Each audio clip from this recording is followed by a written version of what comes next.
Can I challenge that?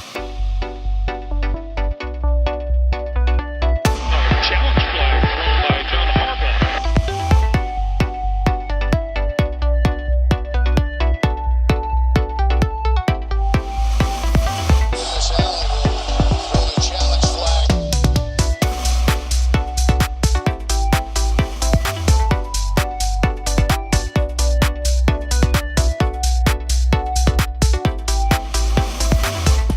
Can I challenge that? Hello, everybody, and welcome to the Challenge Flag, where we call BS on fantasy football's so-called experts. I'm Zachary Dorfman, joined by Michael Conti. Asa. And also today we have a very special guest, a fantasy football and especially wide receivers expert. Jonathan Agos is with us today. Jonathan, thank you for joining us. Absolutely. Thanks for having me. Of course, of course. So for today's show, we're going to be continuing with our wide receiver episode. I told you guys last week that we were going to have a separate episode because we just love talking about wide receivers. We have a lot of content to give you. Today, we're going to talk about sleepers, guys that we're high on, guys that we're low on, some possible bust candidates. It's going to be a lot of fun. Before we get started, though, make sure to give us a follow on Twitter at flag_challenge. You can also give us a follow on iTunes. You can just search the Challenge Flag in the iTunes podcast store. You can also go straight to our website if you do not have Apple products to thechallengeflagofficial.podbean.com. Or also you can go to our YouTube channel and search The Challenge Flag, and you'll see all of our podcasts up on YouTube. And lastly, if you have something that you want us to discuss on one of our episodes, send us an email at thechallengeflagofficial@gmail.com.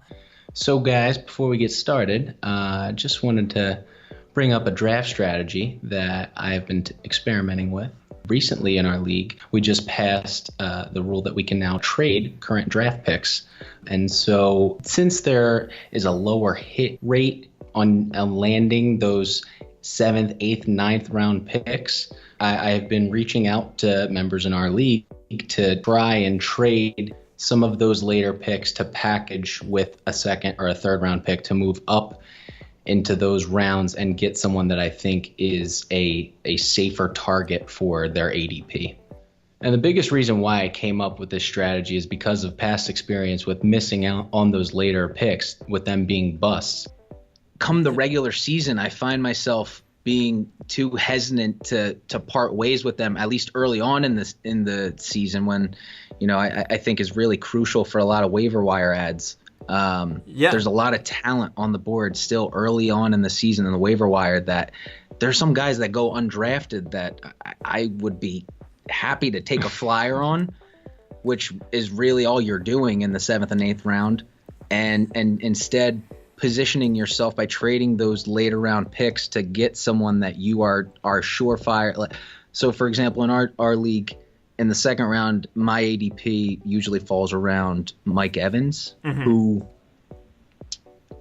I know the talent is there, but I don't know if the situation with Jameis is necessarily the best. No, not at all. But no. But someone like Michael Thomas, I think, is a surefire top 5 wide receiver this year.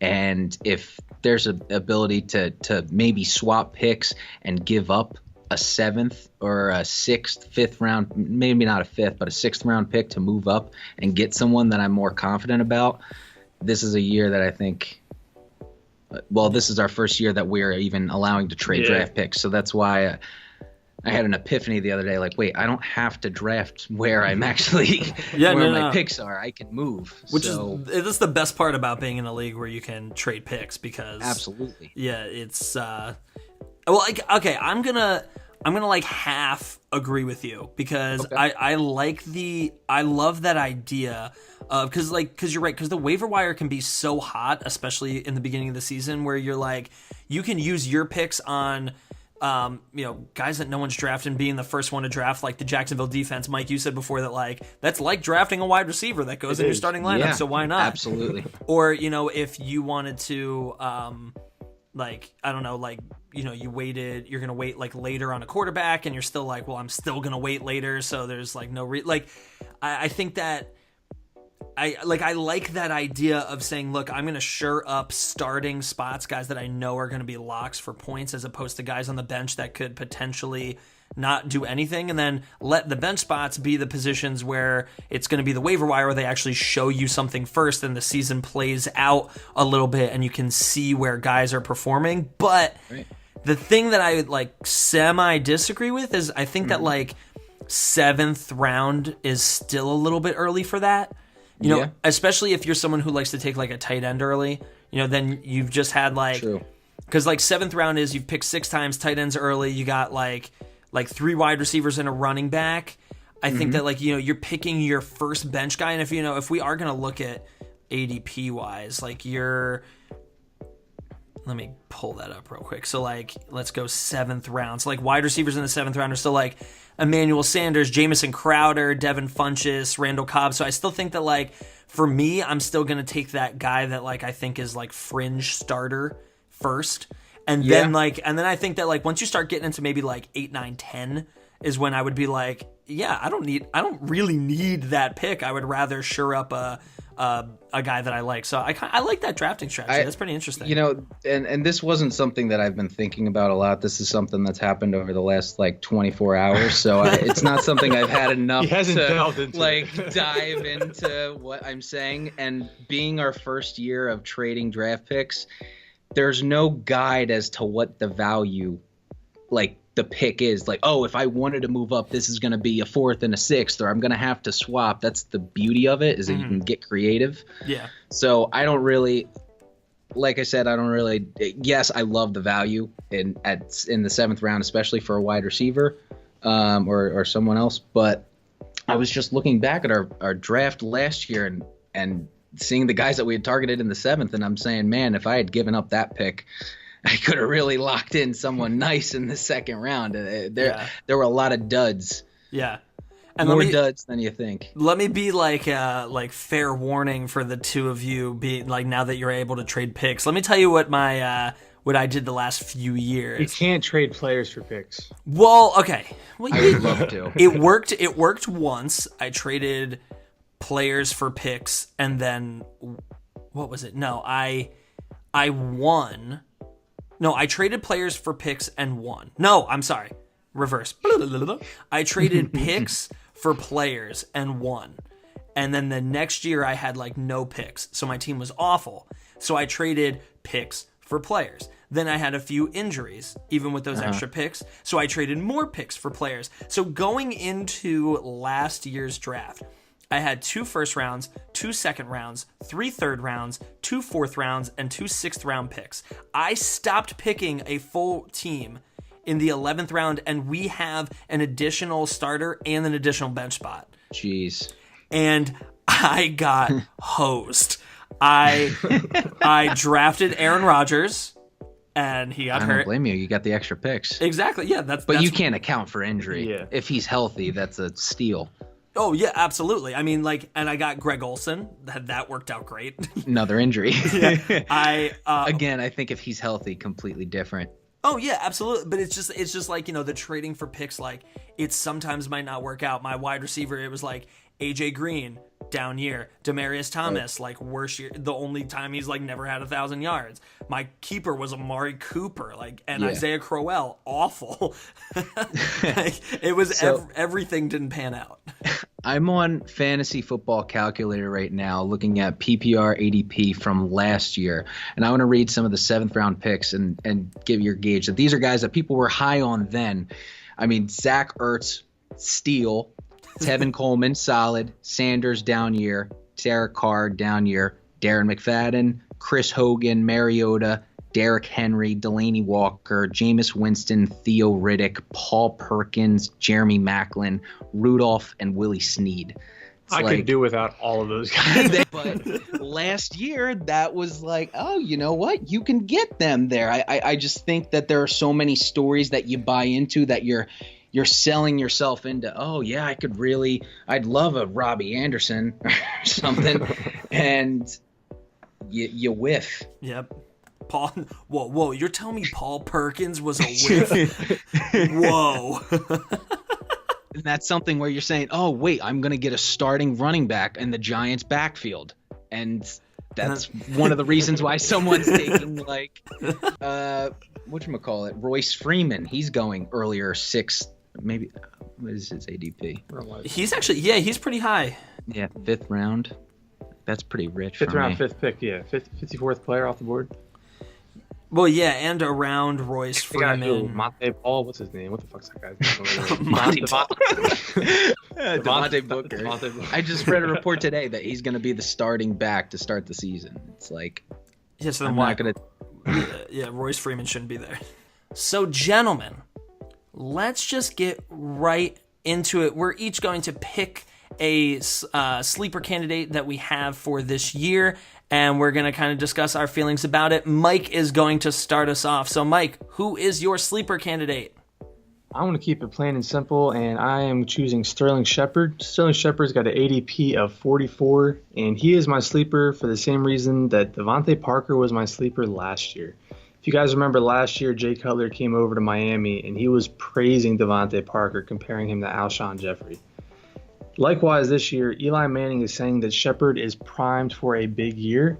And I know before I said you can't take much into account for coaches talk, but I think when a quarterback is praising one of his wide receivers, that holds a lot of weight for me. And the fact that he's primed for a big year, even with Odell back and Evan Ingram back, I definitely think he will produce. Okay. Yeah. Now, do we have any concerns, though, for there just being kind of like too many cooks in the kitchen? Yes, a little bit. I mean, this guy's ADP 44, so that's wide receiver 4. And I think just for where you can get him at, I think it's worth the pick.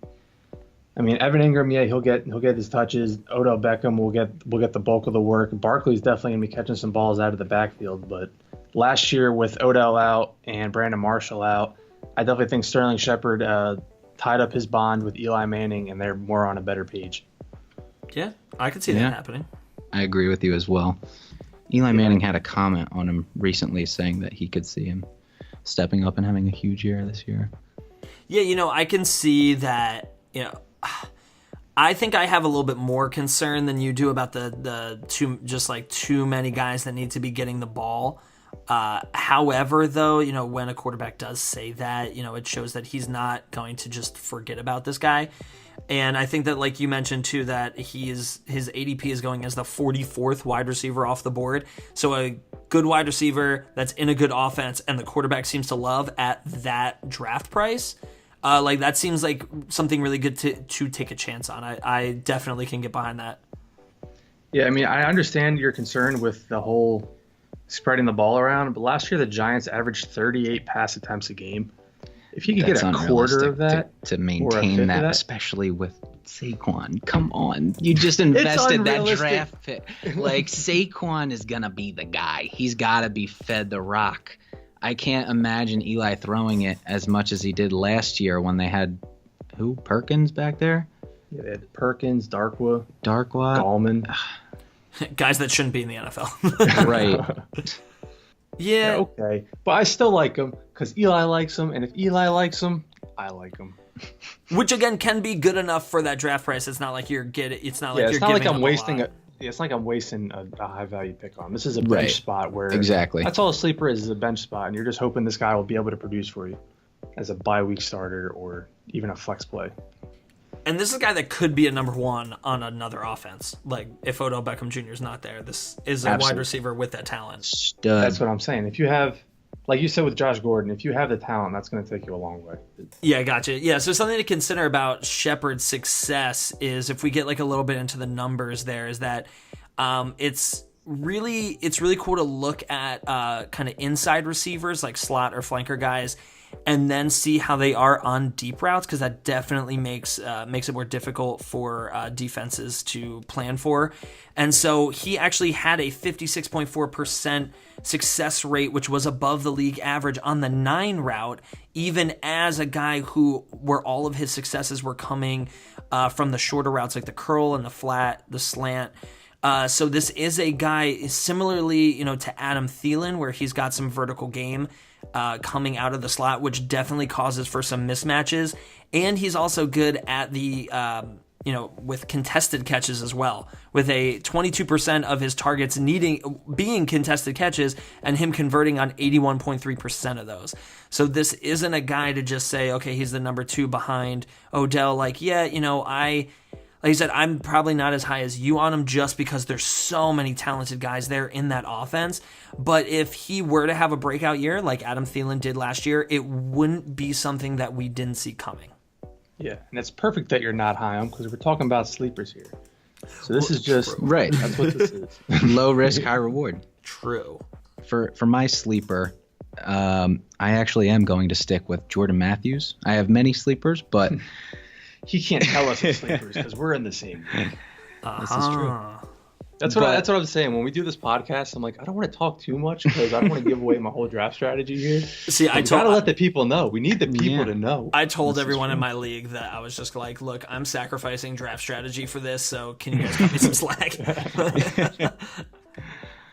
Well, when you look at the offense, with some of the missing pieces for the Patriots, you have a guy like Brandon Cooks who had 114 targets last year. He led their team. And Danny Amendola, another guy who had 87 targets. So that's 200 targets to be had. And while Edelman has had just insane volume throughout his career, he is coming off of a torn ACL.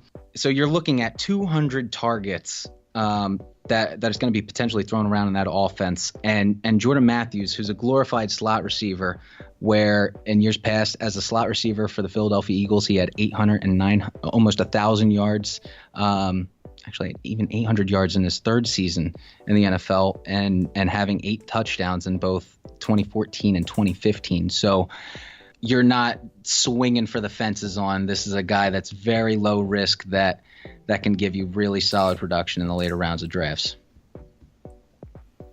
Yeah, I'll be honest, this is like the definition of a sleeper because I was unaware prior to discussing this that he was even a Patriot. I thought he was still a Bill and he was going to go undrafted with whatever they got his quarterback over there. So, yeah, I mean, I could definitely see him getting some targets. I mean, he got the job done in Philadelphia. He was getting the job done in Buffalo until he got injured. And you got Tom Brady as quarterback. I can only imagine that his production will go up from what it's been previously just because of the improvement in quarterback play. And I think he's literally the opposite of the Sterling Shepard situation. It's not that there's too many guys there, is that there's nobody there. Needs to catch the ball. Right? Yeah. It's Chris Hogan going downfield, and they need someone to catch the ball. Sure, underneath. Hogan is due for an increased workload, but Matthews is one of those guys. He's a high character guy. When I remember reading so many beat report writers saying that Matthews staying late after practice, working with Sam Bradford when he was still with the Eagles. He's someone that I could see being a junkie with Brady and being one of his buddies because he's still young, got a ton of upside. And honestly, if you're looking at last year's stats, you can take him with a grain of salt because there wasn't a single wide receiver that you even would want to own on that Bills roster. No, absolutely. Nor you want to stay away from that quarterback situation. So, yeah, definitely one of my sleepers this season. Yeah, I could absolutely get behind that, especially at his ADP. Like you discussed earlier about how a lot of times those late rounds, you would rather just give them up to shore up a starter. But like this is where you're saying to yourself, like 10th pick of the 13th round, like we're getting pretty close to kickers right now. Like we're getting guys that are not going to be on rosters later. So I'm going to pick a guy that is going to have most likely the highest workload around the guys that are like going in that round. Like some other guys around him. Tyler You might even be able to get some increased value out of Jordan Matthews' first 4 weeks with Julian Edelman out, and you could just ship him away. Just trade him away to somebody who's just, oh my God, he's put up 15 points a week. And you know that's how Belichick works. As soon as last year you thought Gillislee was the guy to run that backfield, and then it's Burkhead or it's James White or it's Deion Lewis. You never know with the Patriots offense. That's why they beat down on teams, because on any given week, Michael Conti's with the touchdown in the end zone. Belichick is a freaking wizard. The number one out of the week. I'd draft you. I'd pick you up. Thanks, Zach. Yeah, no problem. I'd even start you. I would start you and I would post your Not even a flex play. He would start me in my position. Oh, no. You would be wide receiver 1. Like, I'll sit Antonio for you. Just so that it shows up on, like, Antonio Brown's, like, start percentage. 99% start. Yeah. Just so Antonio Brown can be like, who's not starting me? All right, so the next guy up for us is the guy that I am most excited to talk about, and that is Kenny Stills. Okay, I'm about to change your life. Truther over I'm here. about to change. Oh, I love. Look, Yes, Kenny Stills is a guy that I'm targeting in every single one of my drafts. So, like, before, like, something you need to know about Miami, first of all, is they had the highest wide receiver target percentage and wide receiver completion percentage in the NFL last year. Something that you probably were not expecting them to have, but yes, they were number 1 last year, and with Jarvis Landry gone, 161 targets are freed up. Now, some may say that those are going to go to Devontae Parker, but I'm looking for a guy who might end up filling in the Jarvis Landry slot role. Right now, Kenny Stills' ADP is wide receiver 51, so like even lower than Sterling Shepard. He lined up in the slot on 38.8% of his snaps.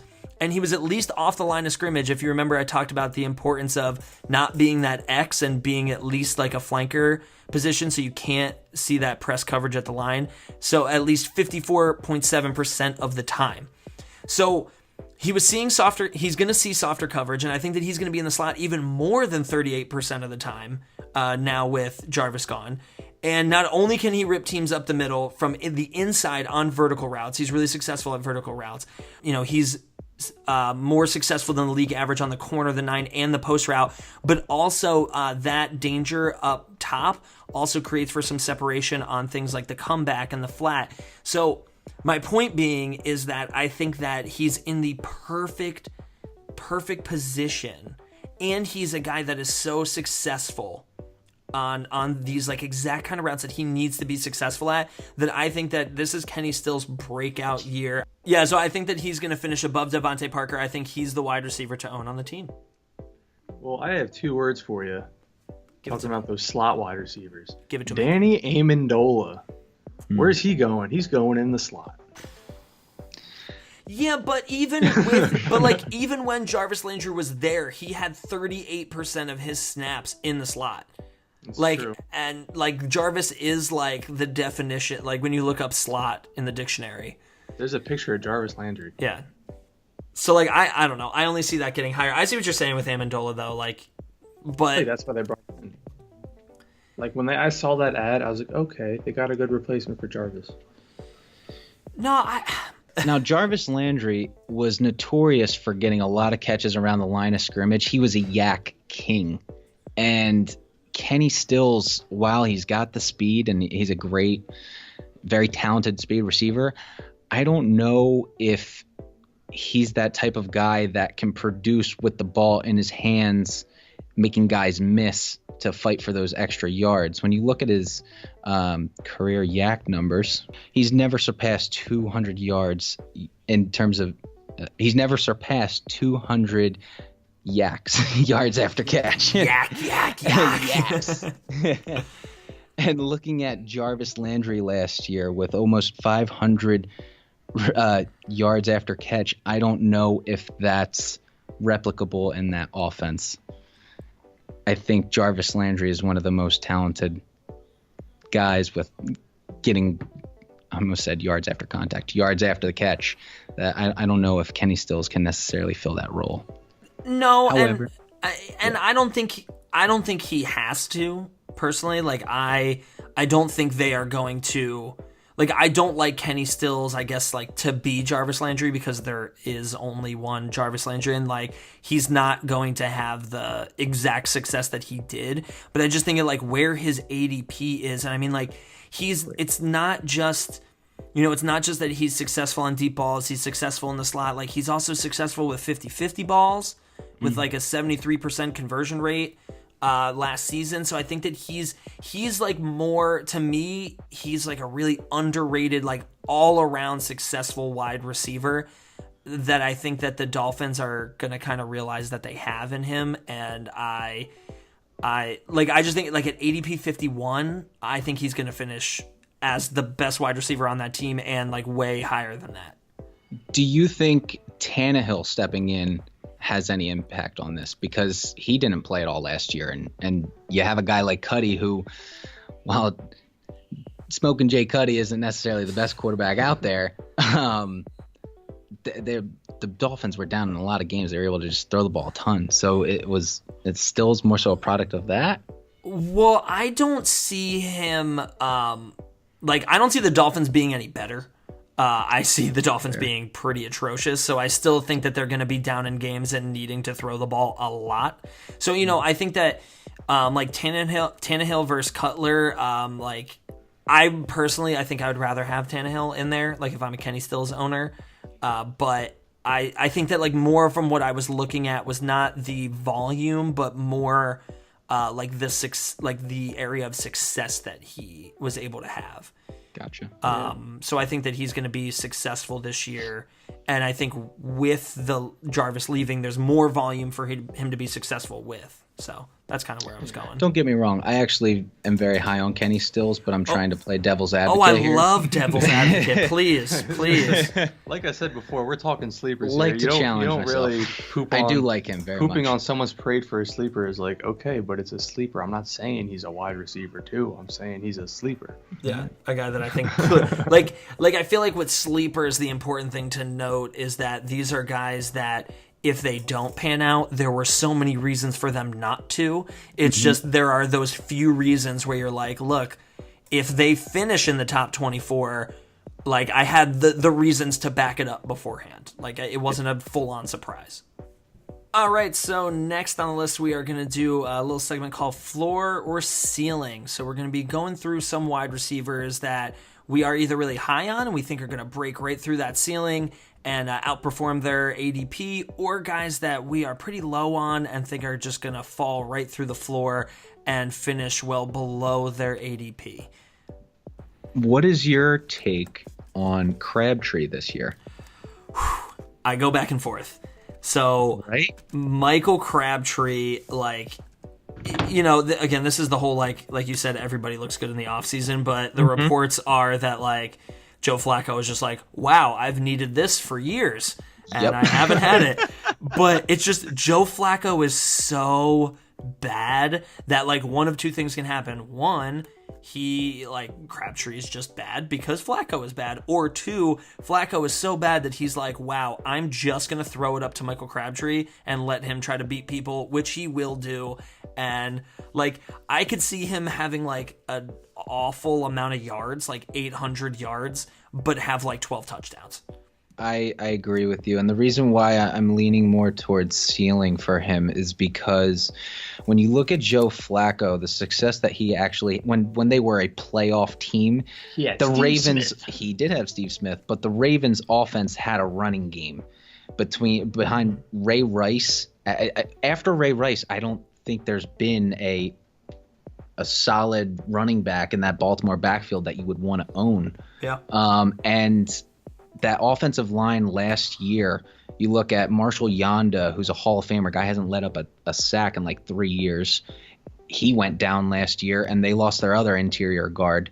Ronnie Stanley, a first-round tackle that was drafted a few years ago. Someone should be on the up and up. So I like their offensive line this season, and Alex Collins showed enough that running game could be actually decent this year. And I love the Baltimore Ravens defense enough that I think Crabtree can hit that floor of a wide receiver too, not necessarily with the yards, but catches and touchdowns. Yep. Yeah, I don't know. Is it because the wide receivers there was a lack of talent there? Maybe not, but I'd be interested to see if there was a correlation in a spike of wide receiver numbers on weeks that Alex Collins was productive as a running back. I know it's almost counterintuitive. You would say, oh, well, if the running back's scoring more points, then the wide receivers wouldn't be scoring as much. But I think they feed off of each other in this sense. It's not but no, so that 10-point, 12-point floor. it was so Mike Wallace went 15-9, 16-10. Only one touchdown, but his stats were not very sexy.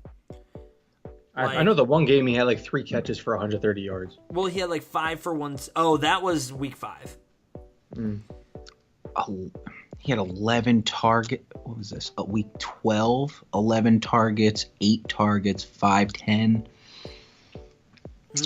Maybe someone like Crabtree could take advantage of those numbers. Crabtree, I see high floor, low ceiling.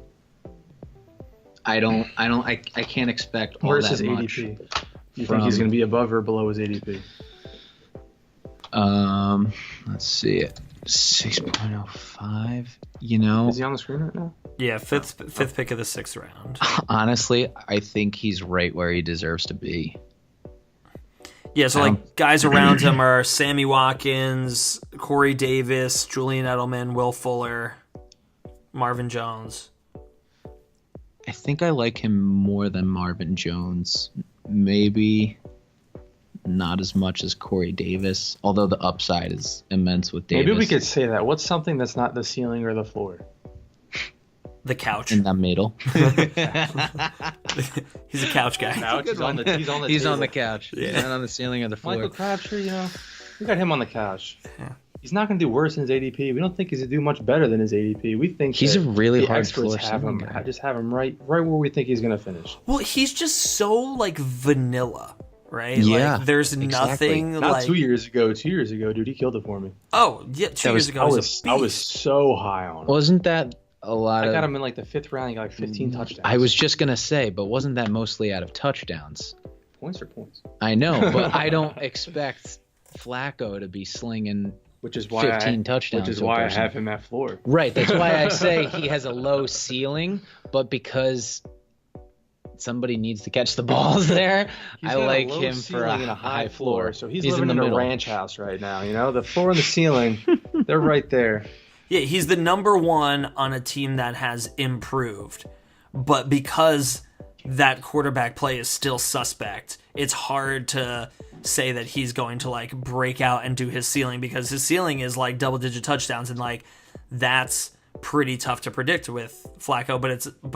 But like a number 1 receiver on an improved team, you're not gonna say that he's just like gonna be like down in the dirt. I mean, his wide receivers are significantly improved. Oh yeah, with Willie Snead and Willie Snead, John Brown, Crabtree. John I think any Brown. team would take that. Is John Brown a sleeper? Or is he's the ultimate everyone's sleeping, nobody's waking up for this guy? Because I know the sickle cell threw him off in He has sickle cell Arizona. Yeah, but when he played, the guy was a beast. Yeah, Mike loves his sickle cell guys. Might have to. You know what that means? He's got a big heart. You know it's good when you're starting to reference older episodes. Yeah. I know this is. I need someone to reference my Marquise Goodwin. I know this is after the fact, but another point going back to Jordan Matthews, I realized Malcolm Mitchell had 48 targets last year, and he is someone that's rumored to be on the trade market. So they're looking to get rid of another wide receiver. Just a side point. Wait, you mean New England? Yeah. Yes. Oh. That's more targets. I mean, 48. 48's 48. I mean, that's not awful. So That's just more targets. They're saying they wouldn't be surprised if he's released in the next few weeks. And then that's more targets to go to possibly. Yeah. That puts it up to 250 targets that Brady needs to throw around. That'll all go to Jordan Matthews. No, he's Jordan Matthews. NFL record. Season reception record. No. Game reception record. He'll be targeted. clown He'll be with that. targeted 250 times, but he'll still have 70 catches, Yep. 900 yards, 7 touchdowns. 40 drops.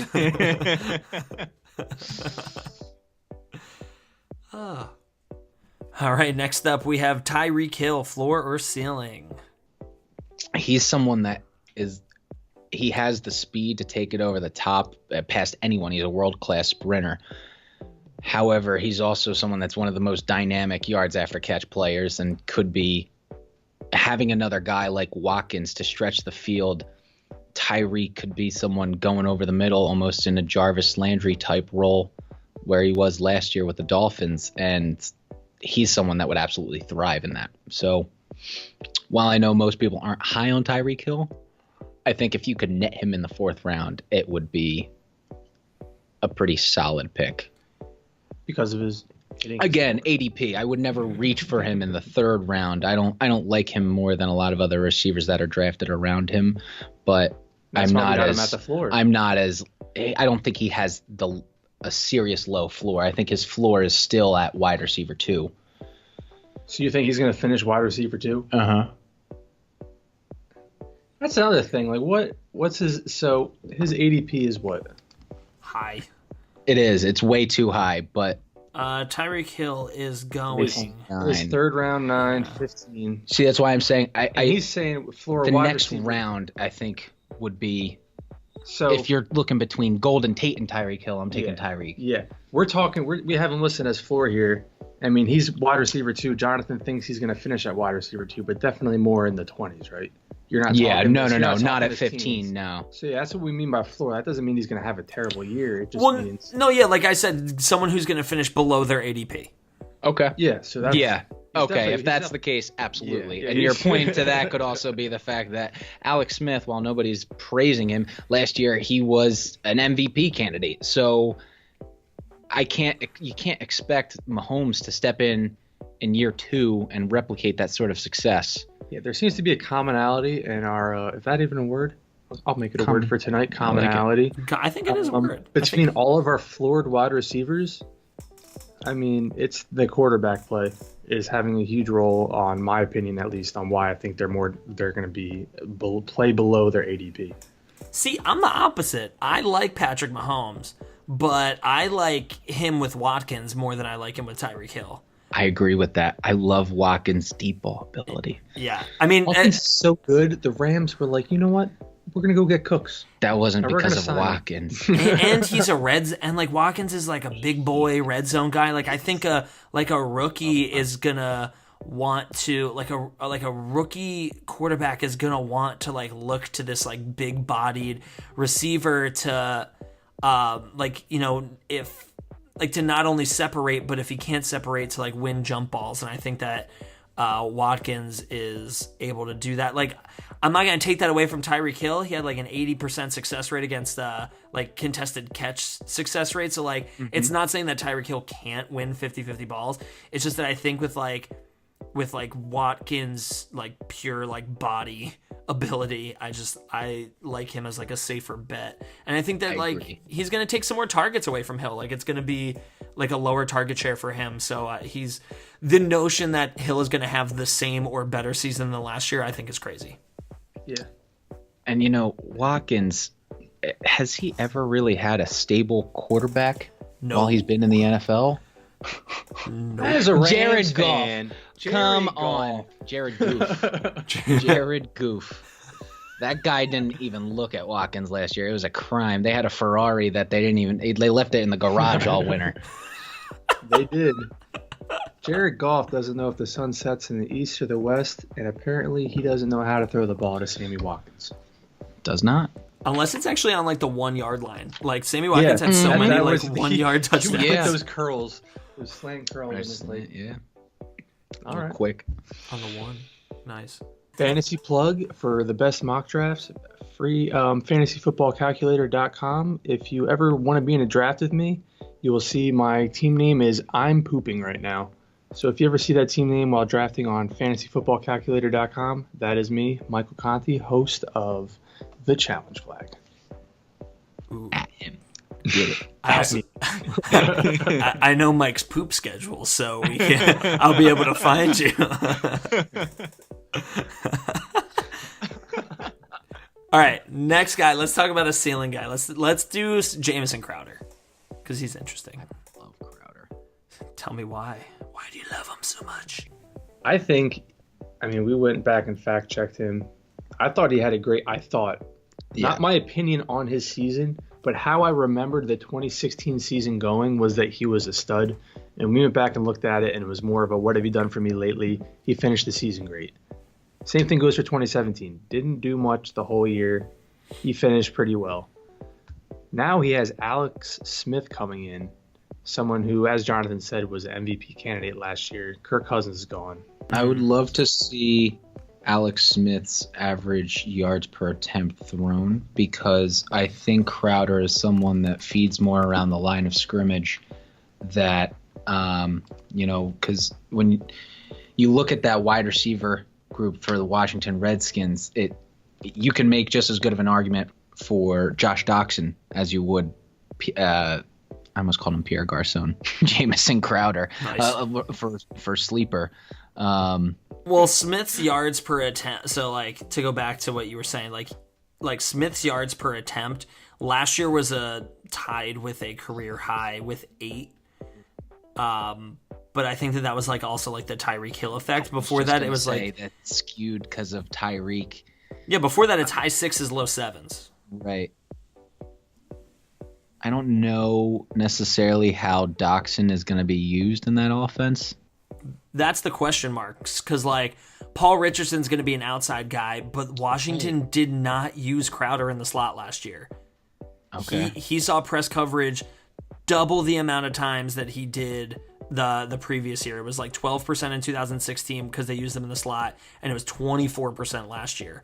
So they like rarely used him in the slot, and basically like I think that in order for him to be successful, the coaching staff is going to have to be like, look, we need to get this guy back to where he's successful, and that's on the inside. So, but like if Doxson eats into that a little bit, that could be a problem. I could also see Jordan Reed coming back actually helping Crowder, just because the defense will have to worry about that additional receiver. Truth. But I mean, if I have to bank on it, I like Crowder. I think he's going to come out of the slot. I think he's going to get a lot of targets, and I think he's going to be one of Alex Smith's favorite go-to guys. I'll be honest. I'm with you on that. Of our 3 ceiling receivers, I have the least amount of opinion on Crowder. What? You're not opinionated? Like I have like Jamison nothing to say Crowder? about him. After you figured out he wasn't a stud the other year, you were like, I'm Yeah, done. I'm done with you. I was like, what? I don't know anything about this guy. It seems like Alex Smith is the type of quarterback that wants to get the ball out of his hands quick. Yeah. And when you look at that wide receiver group, what guy's going to be able to create the most separation off the line? It looks like Crowder is the favorite to be that, to fill that role.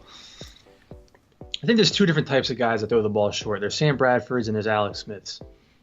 There's a check down queen versus an actual West Coast system quarterback. Exactly.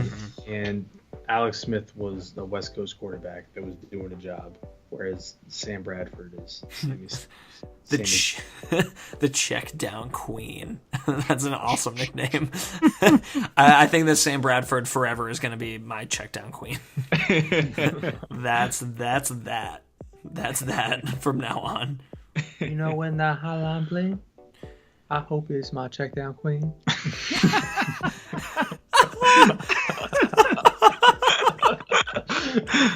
All right, so go back to the floor then. All right, Mike. What do you think about Allen Robinson? Allen Robinson. I literally just have go written back down and forth. Trubisky effect. I am actually on the upside of Trubisky. I don't think he's going to light the world on fire as a year 2 quarterback. However, I think he has the arm talent. I think the Bears, with their division, playing the Vikings and the Packers twice a year. I don't know their other schedule. The Lions. No. I know the Lions as well, but I was trying to think of who else they play this season. So Packers is a plus matchup, whereas Vikings are not. I could see the game script being flipped more towards they have to pass the ball, and if Allen Robinson is healthy, there's no doubt he's the most talented wide receiver in that group.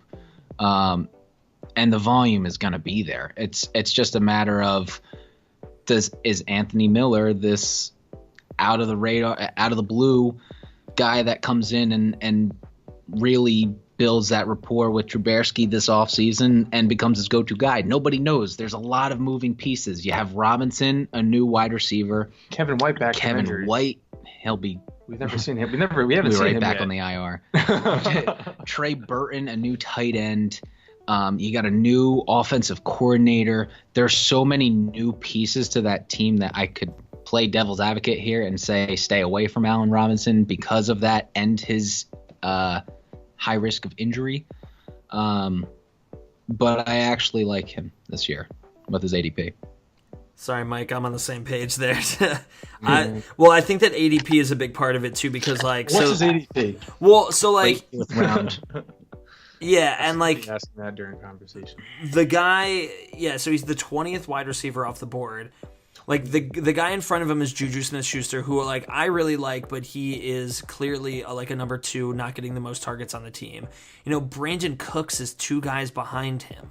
Like I would like Allen Robinson. I take Jarvis over Robinson. I take Chris Hogan over Robinson. See, I'm not taking Jarvis. I'm not taking Alshon over him. Like I think Allen Robinson, to me, I would switch. I could switch him and Golden Tate, but I think that like Allen, I could, and I'm not saying I will, but like I think that Allen Robinson, like of where you're getting him, he is a number 1, like top 10 kind of body. But he's so like being drafted outside of that like Exactly. If he can be your second wide receiver that you snag, in the 4th round, like you got your 2 running backs, your 2 wide receivers, like he could end up being that piece that finishes way higher than anyone was expecting, just being such a talented guy, he could demand so many targets on that team. Yeah, there's not too many wide receivers in that range where they have that immense ceiling of being a top 5, top 10 wide receiver. And given that situation, he's going to be given the volume, and the talent's there for him to at least be a wide receiver 2. And with that ADP, I'll take him as my wide receiver 2 all day, knowing his upside is so high. So are we talking floor or ceiling on this guy? It sounds like we're in the middle. It sounds like we're on the I think he has floor. a safe floor with a high ceiling.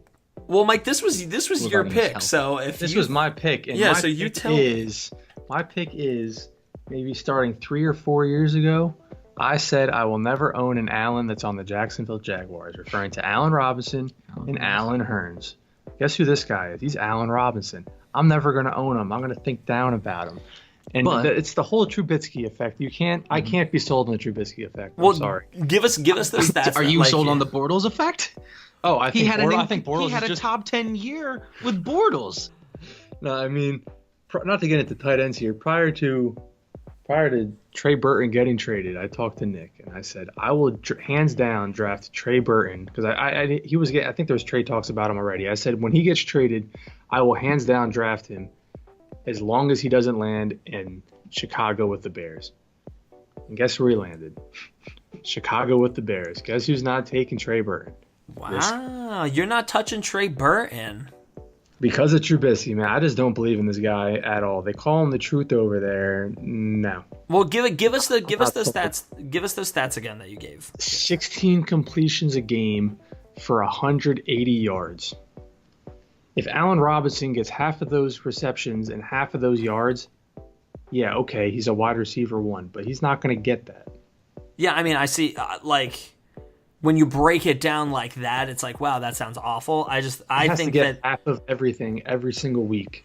I think that Trubisky's team is so much better though. Like now, like his team is so much better. They got last year. I couldn't name one wide. I can't tell you one wide receiver who was throwing to last year besides Zach Miller at tight end and Kevin White, who was injured. But now he has Allen Robinson and Kevin White. But I mean, he was a second overall pick. But just from what I've seen of him, I'm a big guy. Show me what you can do before I invest. And I mean, Allen Robinson has shown it. Even as negative Nancy I am about the Allens of Jacksonville, I just don't think it's going to happen. I think his ADP is, what was the ADP again? 20th wide receiver. 20th wide receiver. I don't see him being a wide receiver 2 this year. So that's I guess it is well below, 5 spots below where his ADP is. All right. Does anyone know anything about Matt Nagy and how his previous offenses were run?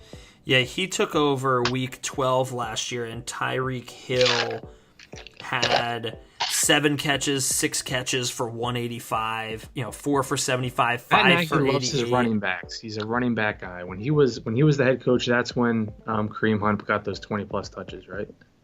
That was a stat we pulled from him. Yes, But like I said, like Tyreek Hill was getting 7 catches, 6 catches. I don't know. Like I could see like Allen Robinson putting up those same amount of catches, and that was actually more. He only had 7. He had 7 catches like once the whole season. Then Nagy came in and he got it twice and 6 twice. So in like just like that end of the year stretch. So like yes, I think he's more of like a running back like Tariq Cohen kind of guy. Like Tariq Cohen is probably just like giddy every day going to practice, but like it is interesting like to look at the wide receiver as well and to know like what the number 1 wide receiver was doing. Yeah. Well, you guys are clearly not floored like I am on him. Hey, but that's okay to be different. This is 1,000% bias here against Trubisky and Allen.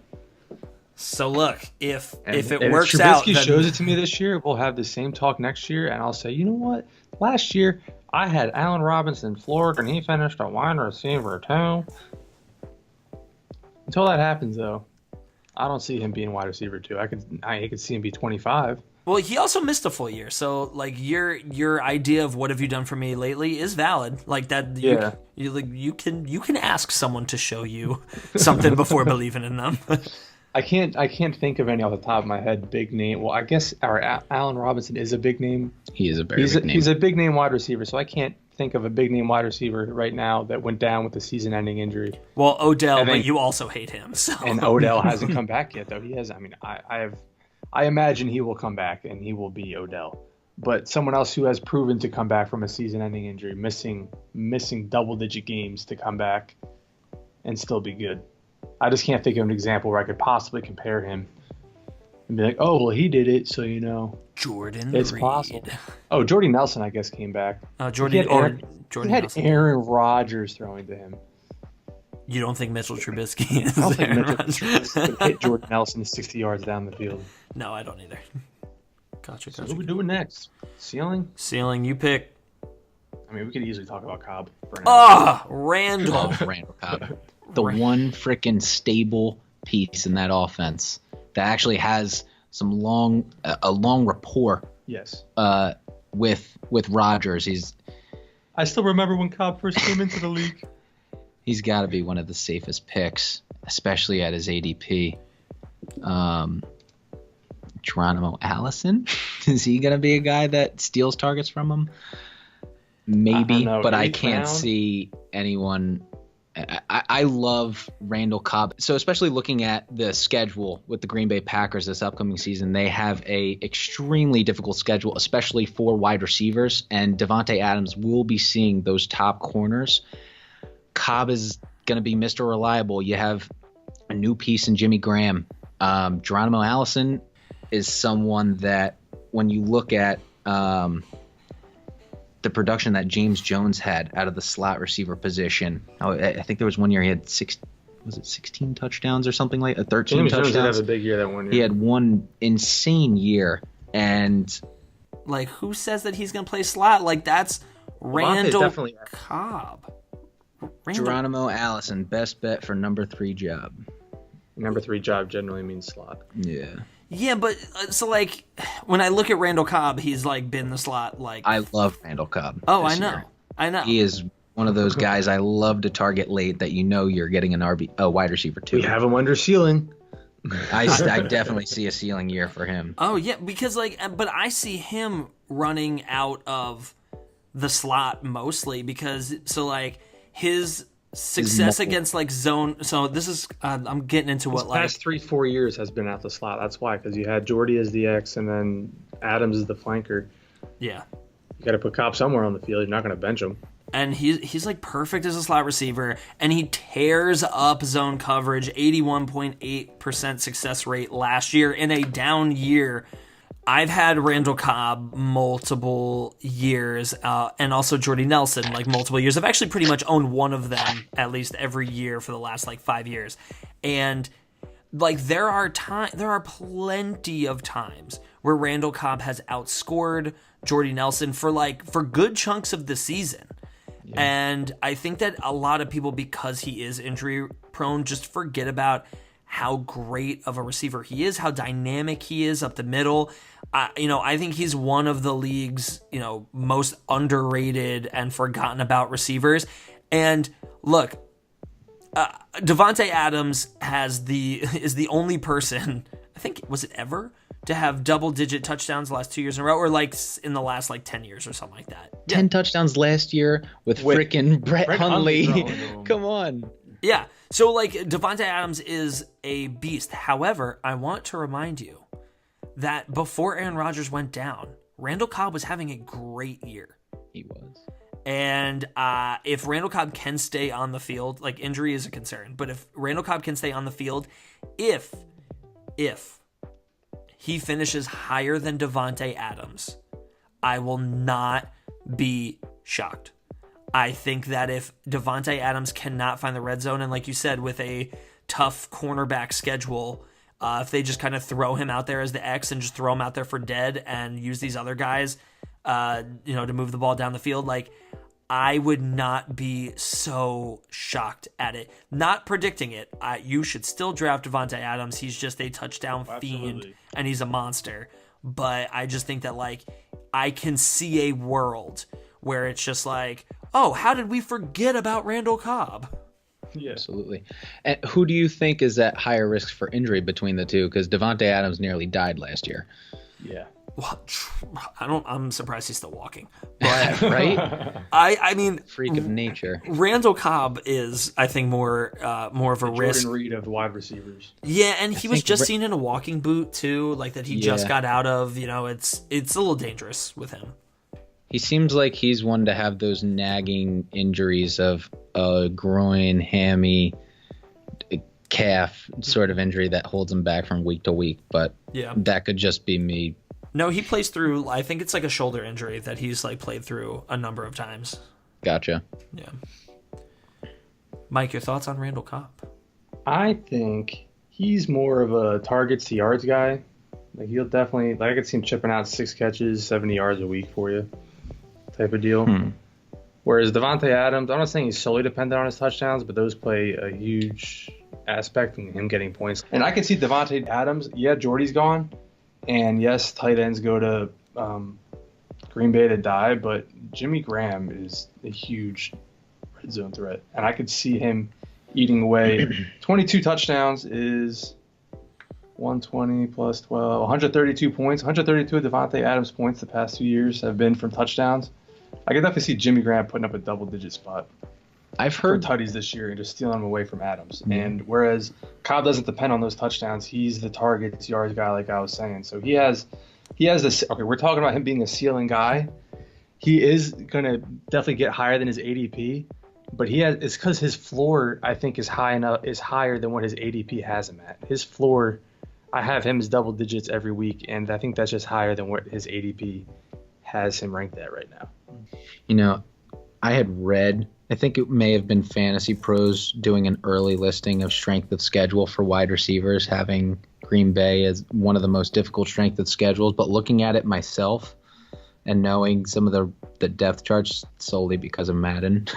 They have to play the Lions and the Vikings twice. Right. Those are still, Bears, Kendall Fuller was one, but I can't name another. Oh, yeah, didn't they get him from Washington?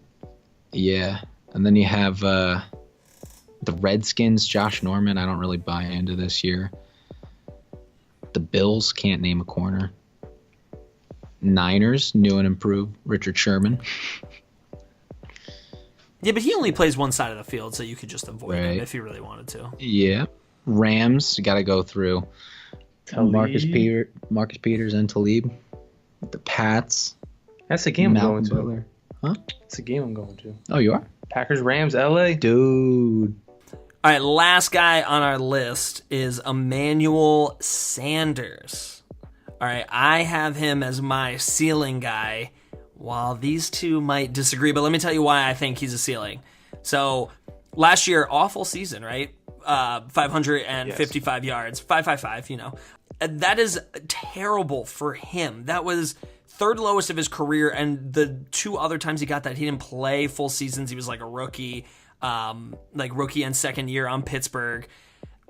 And we learned to expect more out of Emmanuel Sanders in 2014, 1,400 yards, 2015, 1,100 yards, 2016, 1,000 yards. All right. Now, obviously we see that those plummeted stats last year, and we get worried about it. However, consider the quarterback play. I mean, Demaryius Thomas had the worst season that he's ever had, but people are still projecting him to have a bounce back year. I don't see why Emmanuel Sanders also can't have that bounce back year. I'm throwing out last year, new quarterback coming in Case Keenum. I think he's going to bring him back to a 1,000-yard season, and I think that Emmanuel Sanders is going to be that main outside threat. And for an outside threat, we expect, not as many catches, so around maybe like 70 catches, but big yardage. So I see him hitting that 1,000 yards again. And, where you can get him now as a wide receiver 3, I think that is a steal for someone that's proven it time and time again. And his numbers last year could be answered by the awful quarterback play. So what do you guys think about that? I think that's very fair. I mean, so I was going to say that looking at years 2014 and 15, you have to remember that he is playing with Peyton Manning, a Hall of Fame quarterback. And so an 100-catch season with 1,400 receiving yards is out of the question, I think, at this point in his career. As great as I think Case Keenum can be, I still see him somewhere around 70 catches, might crack 1,000 yards, 4 or 5 touchdowns. And I don't necessarily see him having anything more than 1,000 yards or a high touchdown rate. They've been actually experimenting with Demaryius Thomas in the slot.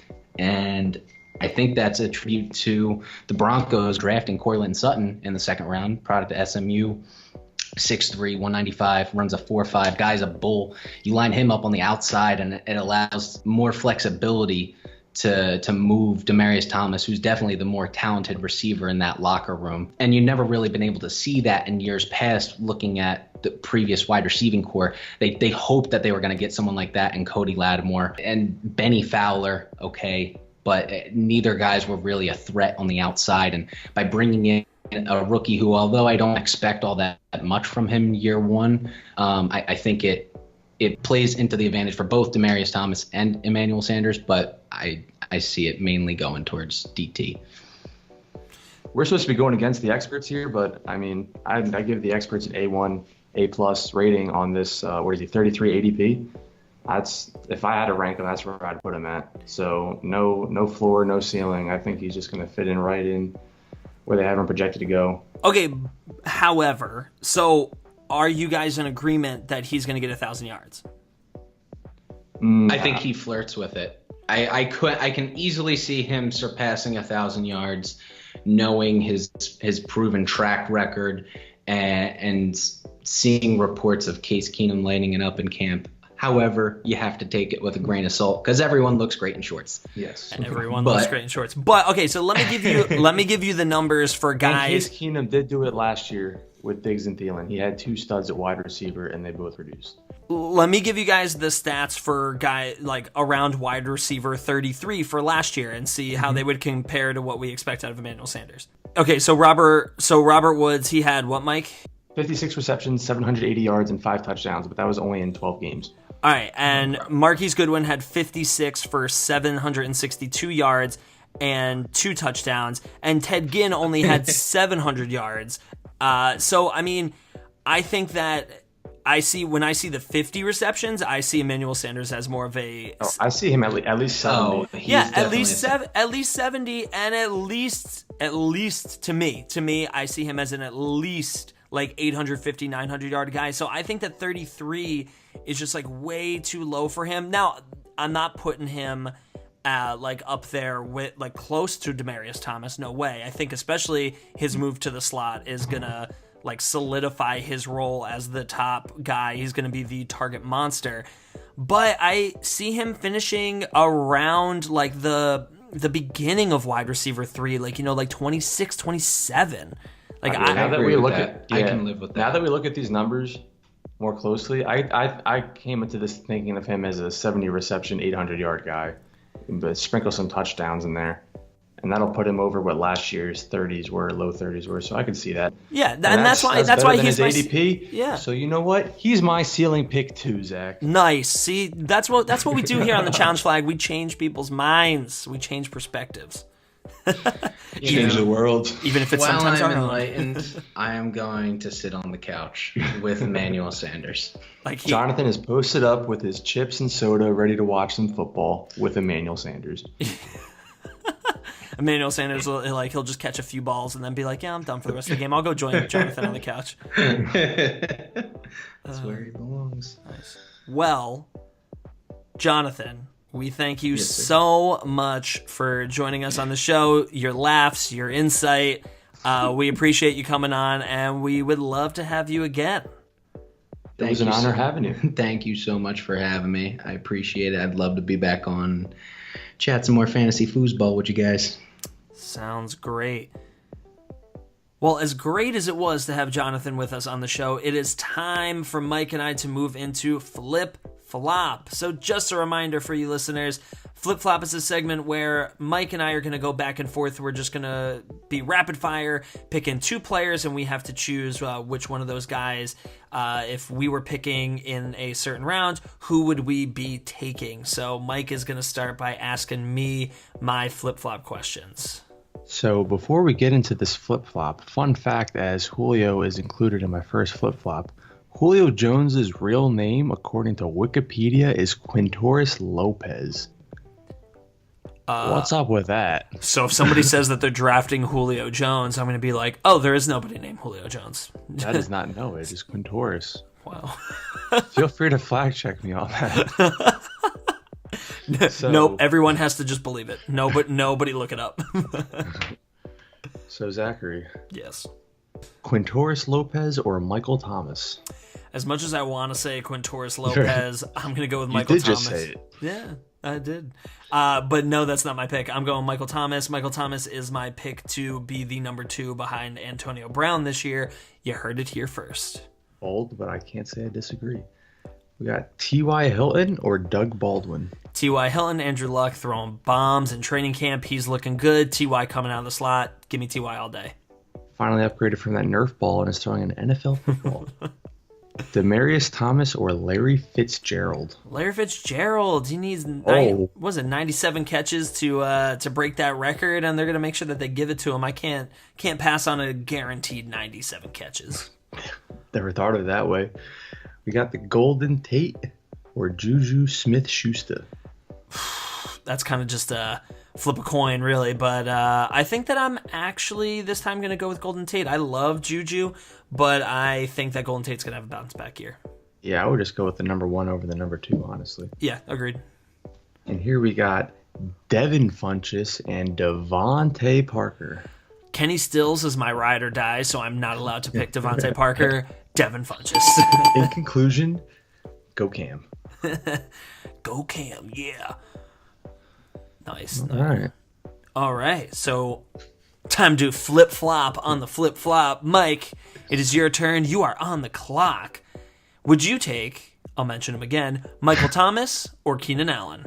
I can't imagine this is a serious question. I will be going Michael Thomas hands down. He's definitely going to be Saxon's top 2. I'll go top 3. DeAndre might go off, so Michael Thomas will fill in that 3 slot. See, I put that question in there because I think Keenan Allen's a little bit higher than some people think. But moving on, Jarvis Landry or Chris Hogan?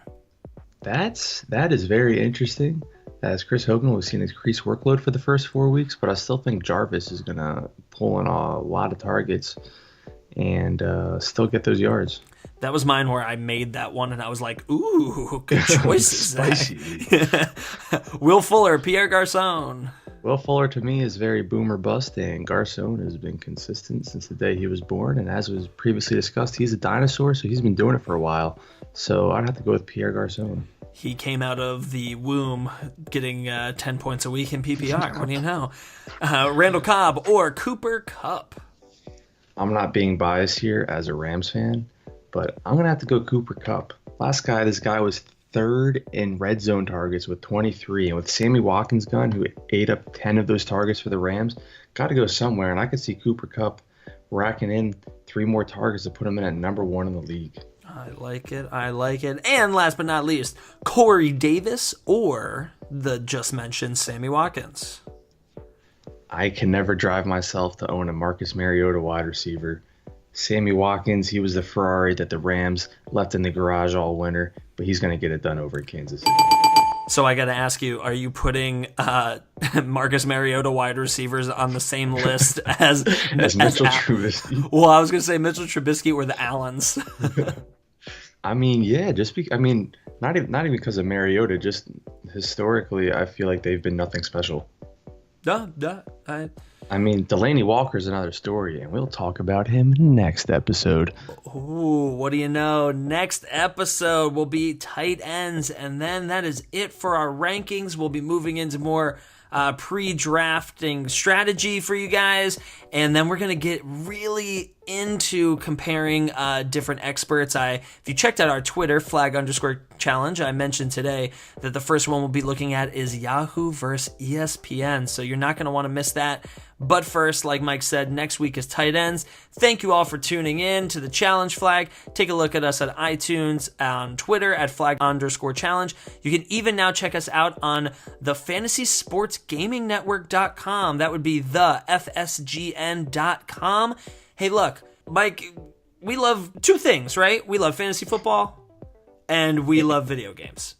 This is true. And the FantasySportsGamingNetwork.com, they put both of those things together. I know that there's a few videos on there where there's guys playing Fortnite on Twitch, and they're also streaming their quarterback rankings or wide receiver rankings. Or if you're just into the fantasy football side of things, there's plenty of people that post on there that are just fantasy football based. So whether it's video games, fantasy football, or a little bit of the mix of the both, you can still go check us out there.